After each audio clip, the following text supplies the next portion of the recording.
All right, in addition to talking about today's blog, we're also going to read an article from Scopely talking about the acquisition of them for $4.9 billion by the Savvy Group. And then we're also going to talk about a Marvel Strike Force slash Galaxy of Heroes type game that is coming out on May 10th. I know Tana and I think Boylan have covered it. I've made a video about it. Lord of the Rings, Heroes of Middle-earth. We'll take a look at that. Maybe you're interested in playing that game. We'll talk about it a little bit. But let's get into the blog post. First thing, a lot of moving parts in this blog post. So we're going to go over it now. First things first is that pick off resources on April 9th, which is Sunday, right? But there's an event starting tomorrow that requires Union Jack. But the free-to-play way to get Union Jack starts on the 9th. And they do say that players will be unlocked Union Jack before the showcase ends. So we're going to talk about whether or not that's a big deal or not. I did poll chat here. 67% of the people in my chat, which probably haven't more than most people, do not have Union Jack. We're going to come back to that. And we also have a comment here from Archangel about the intention of this event. First things first, how are we going to get Union Jack for the 67%? Well, this is an event that starts on Sunday. Score points by battling in Blitz, opening limited time battle plan orbs, and using power cores. In Blitz, you receive bonus points for using invader characters and even more for using Bucky Barnes. So if you get more points if you already have him unlocked. So it seems like this is this thing lately where they're rewarding players for that unlock the characters early by spending money, by allowing them access to other events. They started this with Kang, and it looks like it's continuing on here. Battle Plan orbs are available in free claims on the web store and special offers, of course, and contain training modules and the T2 level 1 and 4 ions. That's nice. Grab Union Jack shards to unlock and power him up and use in his showcase event where you earn even more rewards. Players, we're going to go to the showcase event. I don't know why they didn't just put that right under this, but they put it way further down in the blog. Players will be able to unlock Union Jack before the showcase ends if they engage with the event and the Royal Soldier event. So we'll have to see how this plays out. Now we're going to go down to the way down here and talk about the showcase event. Rule Britannia. Prepare your Invader and Rebirth characters for their upcoming mission Union Jack showcase event. This next chapter of Invader Incursion begins tomorrow. So a day before the unlock event, which is in 2 days, right? Is your chance to earn valuable resources to put towards your roster to prepare for Incursion, Invaders, Incursion Raid. Here's how the showcase works. Missions, 2 difficulty store and challenge, each with 8 missions. Battle through Union Jack's story and earning as many rewards as you can. So the first part, the story part, is just kind of like to showcase how the character works. So you get a chance to play him yourself. Requires Rebirth or Invader characters. No minimum number of characters is required. So this is very similar to the Captain America World War II event, right? Then the second part is the challenge difficulty, which I remember being like a good source of training material orbs for the World War II event.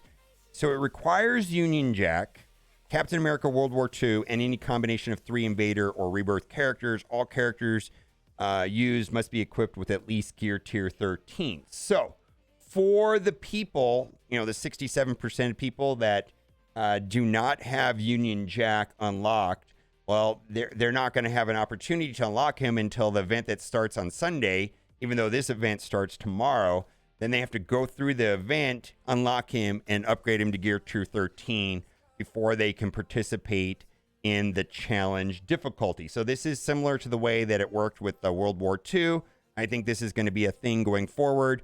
And the rewards for it are going to be basic and premium T2 ISO orb fragments, training orb fragments, which I remember being the best part about the Captain America World War II purple and orange raid ords. And then on msf.gg, the final node of that, which is node 8, mission just another Tuesday, shows the rewards there. Now, we did get some clarification from Cerebro, who popped into my chat. Free-to-play players will be able to partake in the challenge difficulty before it ends, as long as they have been playing the meta event. The design event, which showcases for invaders, its players to be able to engage with the event even if they're free to play, including the challenge difficulty. Just got to play in the meta. Also, for the incursion, showcase players have to make sure to have Nick Fury, hence why we brought Nick Fury up in the first blog to warn anyone who didn't have Nick Fury to get him. Okay, fair enough. And so there's some other things here in the blog. Let's go back up to the rest of the blog and go over the stuff that we scrolled past. We talked about that. The Generations Collide web milestone, collect book credits. Which is to earn progress in the web milestone, to earn Palace Parks, Teal Gear Orbs, and Elite Four. So that is earn Blitz credits. So I believe there is an opportunity here to save milestones for that. So I don't know how that'll play out. I'm gonna have to wait until I get to the Storm of Watch thing. We'll circle back to that probably in offer review later tonight. Masters of Judgment, which is the next event. Team up with your alliance on April's 10th to earn rewards from Living Triangle Masters of Judgment Evil. So this is going to be a 3-day alliance milestone, which is a little different than the other one we had because there's no leaderboards from what I can tell. Winning Cosmic Crucible battles, and then also bonus points for using Masters of Evil on offense. So I think the logical thing there is to not have them on defense. I think everybody's using them on offense. And then Brother in Arms. This is an event that starts next Thursday, and we had data mines on this. And battling in raids, spending campaign energy, and opening training orbs. So we've been talking about this for a while, to save your training orbs if you can, and you're going to wait until April 13th, which I believe is Thursday, to open them. Let me look on the calendar real quick. Yeah, that's Thursday. To open your training materials. All right, so milestones: Bucky Barshards, Teal Gear, 5 Red Star Nick Fury, as well as Royal Soldier Progress, which is the month-long event, and the Webley Revolver and Victory Flags. Okay, very good. Weaponized Watchers. Infinity becomes tangible on April 14th with next Crick Rumble, and so that'll be an Infinity Watch Blitz event. Those are pretty standard. And then we're going to have another web milestone, Unstoppable Force. The movable object has met its match in the 7-day solo milestone that grants progress by engaging in Arena, Blitz, and Rage. So just by playing the game, you get points, which is fantastic. Now, we went over the event right here for what is it? Union Jack. We covered that at the beginning of the video, so we're going to scroll past that. This is kind of cool. Catalyst of Change updates. So this is the daily challenges that occur 3 times a week. I think this one goes off on Wednesday, Saturday, and then all of them go off on Sunday. And this is going to change on April 13th, where they're going to add Teal Gear. And I wanted to highlight the augmented stat catalyst parts. Frankly, I'll take whatever I can get because these augmented focus catalysts, I just have to constantly farming them. So this new updated to the daily challenges, Catalyst of Change, will award some teal. I have a bunch of the augmented basic catalysts. I have like 13,000 of them for some reason, but the focus ones are always a mess. Iron Fist will be available for sale and Red Stars on April 14th, which is on Friday. And then this is probably the most exciting thing in this blog post, which no date, but they mentioned in the road ahead, or whatever you want to call it, the 2023 preview, that they were going to have some sort of integration with Save Squads and the website where you can use some sort of code and maybe copy somebody else's blitz rotation or copy your alliance's war offense team selection and so on. I'm pretty excited about that. You'll be able to create, edit, and rearrange your save squads. That just sounds absolutely fantastic. Save squads updated will be available entering in the save squad screen on your mobile device. Keep an eye for the inbox for an upcoming message letting you know when this game goes live. I'm really hyped about this. Okay, on Wednesday they're going to unlock some more of the hard difficulty campaigns. There's going to be 4 more characters as well as teal gear in there. I imagine there's going to be some areas to farm teal gear. But this is where we're going to be able to farm not only Morbius, but more importantly for me anyway, Spider-Man Noir and Black Panther 1 Million, and then also She-Hulk. And then the Strike Pass, the next Strike Pass will have Agatha and Heartless Doctor Strange. I also just wanted to point out that Agatha was released a year ago, 1 year ago, and they are being beyond stingy with her, kind of like they have been with from Icarus. And then be sure to check out the web store. Every Friday they have a bunch of stuff on the web store, and that is that. Now, there is a YouTube video on the Marvel Strike Force main channel, and it says how to play Invaders gameplay overview. And there was kind of a little Easter egg in there at the 1 minute second mark, one where Bucky has this ping thing, and it's not photoshopped. It's actually above his head, and I think it's just a little Easter egg. It has to do with his gun, which is the M1 Garand, which makes a pinging sound. So here's an entire video of that pinging. So like a lot of people in the comment section was, what does that ping thing mean? And I think it's just an Easter egg in reference to his gun. Let's read this letter. Now, I think this letter omits a lot of things. It really does. And which kind of bothers me a little bit. But, you know, Scopely was bought out, and we're going to read their press release. You know, this probably went out to the employees and the newspapers, things like that. And this is a message from the co-CEOs of Scopely. So the guys that started it all, the people that bought, you know, Fox Next and so on and so on. And when Scopely journey begun over a decade ago, we sent out to create extraordinary experiences that connected people and made them feel something special. We're energized by the adventure ahead, and we knew we would succeed if we stayed true to our mission to inspire play every day. As reflected over the past 10 years, what an amazing ride it has been so far.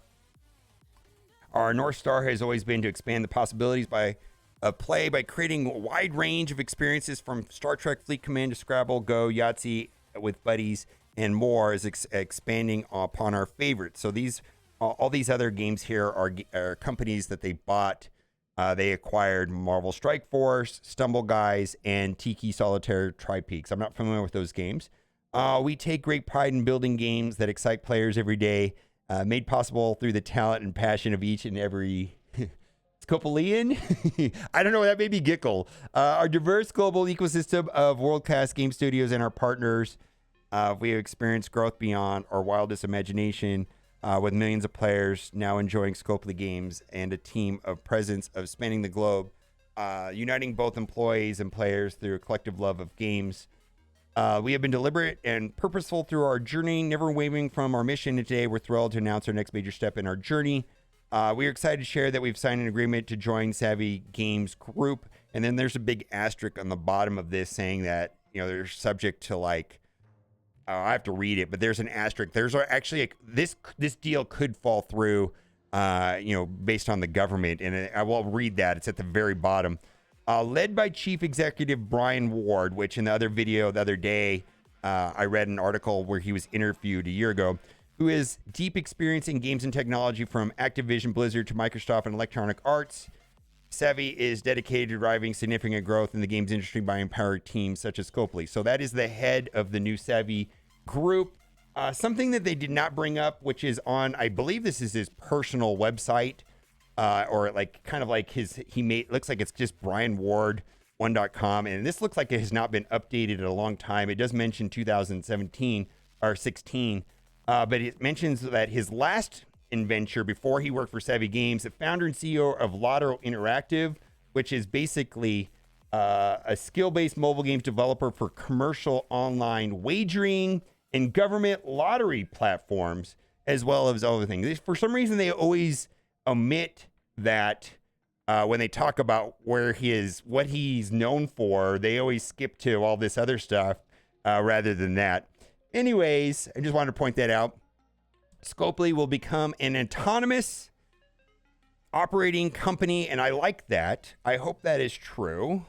That Scopely kind of is able to stay the same and do what they do, because Marvel Strike Force Boundless has been changed hands so many times. I talked about this the other day. You know, originally there was Kabam and got bought out by Netmarble, and and they mostly just wanted Contest of Champions. They didn't want all of Kabam. So the part that Netmarble didn't buy was Aftershock, and then Aftershock was acquired by Fox and became Fox next, and then they partnered up with Seismic Niantic to build Marvel Strike Force, and then Fox got bought out by Disney, and Disney didn't want to own Marvel Strike Force or any video game at all. And then they sold off Marvel Strike Force and the Fox Studio division off to Scopely. And here we are now. Scopely is getting bought out by Savvy. So the game has changed hands a lot of times. So this is nothing new to the employees at Scopely. They've been bounced around from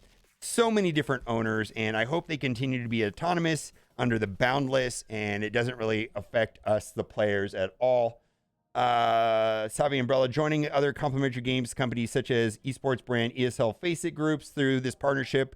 Scopely will benefit from the Savvy's ecosystem long-term commitment to helping achieve our ambitious goals. And I think this Savvy group here is going to buy a lot more things. My understanding is they had $38 billion that they were given, and they used 4.9 billion of it to buy Scopely, but they also spent 1.5 billion buying some of these other things that I'm not familiar with. So they're going to acquire a lot more things. Through this partnership, Scopely will benefit from their ecosystem long-term commitment to achieve our ambitious goals.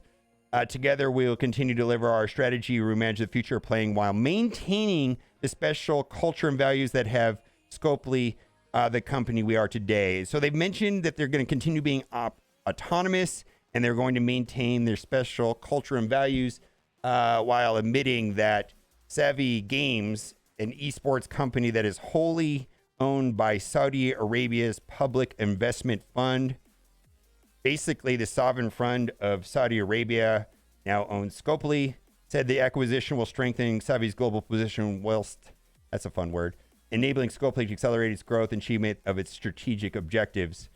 The acquisition is subject to regulatory approval, which we'll go over here in a minute. We enter the next chapter of our growth, remain dedicated in creating games that players love and celebrate our incredible team and partners who made it possible for us. This massive step forward, deal valued at a lot of money, $4.9 billion, will accelerate the expansion of our live games slate, team, and technology to bring even more immersive experiences to communities around the world. Together with Savvy, we are energized to reach new audiences, continue to work with the best talent and studios across the energy industry, and will broaden our reach through more strategic partnerships and acquisitions. So the way that I interpret this is that this is kind of operates like a hedge fund, and they just want Scopely to make money, and they're buying it as an investment. And the Saudi government, I guess, is trying to mitigate risk and to have access to non-correlated asset classes like video games, right? I mean, it's like having a 401k, right? You don't want to have just one stock. You want to diversify. And so they probably don't want all of their billions and billions of dollars solely tied up in oil. And so this is just like them diversifying their portfolio. I don't really know how involved they're going to be. This is literally just an asset class for them that is different than oil. So I fully believe that Scopely will be autonomous. I believe that is true. Ambition we share, the strategy we're pursuing, and the talent we have at Scopely collectively set up for the strong future that actually validates the hard work world-class team has put in over the years. I'm grateful for their ongoing passion and dedication. This is the beginning. And then again, this transaction is subject to certain closing conditions, including regulatory approval. So this deal could indeed fall apart. And my guess is that they probably already consulted Disney to make sure that this is okay, if I were to guess. Lastly, kind of a little bit longer than I wanted video, but Lord of the Rings, Heroes of Middle-earth, worldwide launch announcement. Letter from the director. And so this game, I've played it. I was unimpressed the first time I played it. But if you like Marvel Strike Force and you like Galaxy of Heroes, the game is very similar. And it's made by Galaxy of Heroes. In fact, this letter right here is written by Nick Reinhardt, somebody that I have met several times when I was flying back to Sacramento to the Galaxy of Heroes team. I believe that is Top Hat. We're going to watch the video. The graphics are kind of still weird, but the game is starting fresh. So they have a closed, like a beta program running right now, but they're resetting everybody. So I know for me, I want to cover this game. I want to play it, but I want to get in on the ground floor. So I've signed up for their newsletter, whatever, and I'm ready to go on May 10th. I want to hit the ground running with the game because everybody is restarting at zero. So it wasn't like Marvel Strike Force where there were beta global, soft launch players like me who had an advantage over everybody over global launch. So if you want to get on day one, nobody will be ahead of you. Everybody will be at ground zero. So that's something that highly, appeals to me. Worldwide launch, globally launching Lord of the Rings, Heroes of Middle Earth, May 10th. Tremendously excited announcing our launch date. And once again, cannot thank you enough for going on this ride with us. We have upcoming information about the timing of the economy reset. So they're going to reset the economy in the next week, along with some more regular release updates as we get closer to launch. Got a lot of awesome content and feature plans coming. It's a lot. Lots of beloved characters along with maybe a few new faces. So probably going to have some sort of update patch. Please stay tuned to get closer to the date. And I want to watch their video. And this is dated April of 2023. Well, I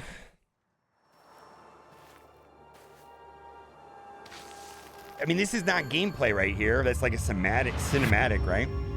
We'll get to the gameplay here in a second.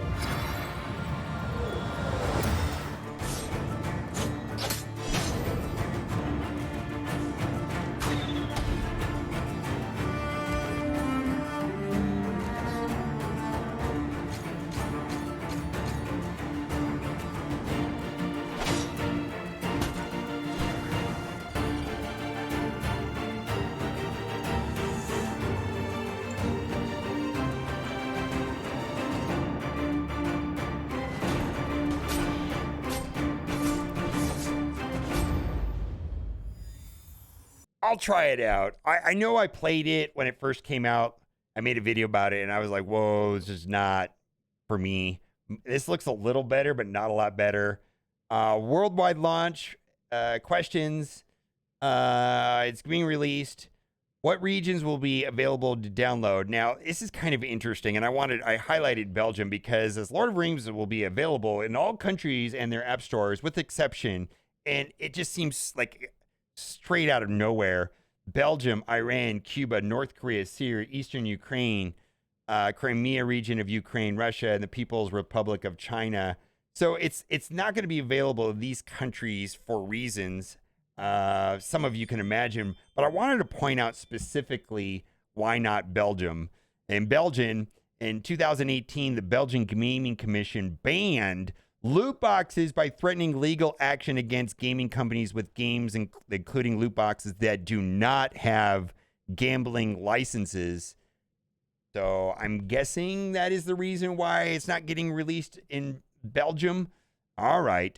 Will account progress be reset at worldwide launch? And the answer is yes. So all the beta players are not going to have an advantage over people like myself that are going to be starting the game at global launch. So let me know in the comment section if you're interested in playing this game.